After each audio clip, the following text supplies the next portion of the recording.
Dans le paisible village de Zundi, il n'y avait pas de plus grands farceurs involontaires que les trois sots, Koko, l'homme qui oubliait tout, Fali, qui croyait tout ce qu'on lui disait, et Moussou, qui prenait toutes les expressions au pied de la lettre.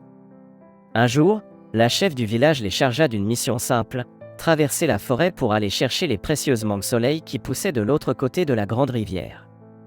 Koko, craignant d'oublier la mission, demanda à Moussou de lui rappeler l'objectif. Moussou, s'exécutant à la lettre, se mit à marcher en criant « Mangue soleil ». Mangue soleil, en bougeant les bras comme un arbre dans le vent. Fali, croyant que c'était une nouvelle danse rituelle, se joignit à eux, se trémoussant de la façon la plus ridicule possible. Quand ils arrivèrent au milieu de la forêt, Koko arrêta de crier. « Pourquoi arrêtes-tu » demanda Fali.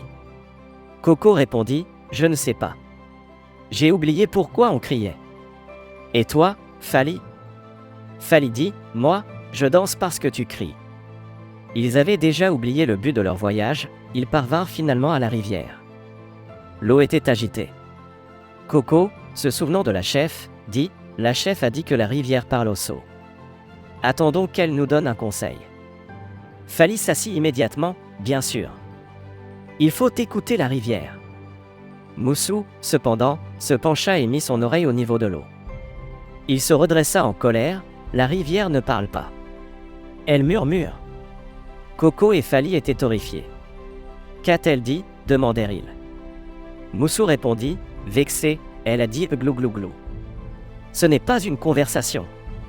Koko, désespéré, finit par jeter une pierre. Plouf! L'eau éclaboussa et produisit un son creux.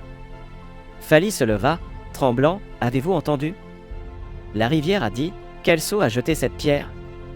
Koko et Moussou, terrifiés par cette voix soudaine, se mirent à courir. Ils coururent loin de la rivière, loin des mangues soleil, et revinrent au village sans rien. La chef du village les regarda, les mains vides et le corps trempé. Elle ne rit pas.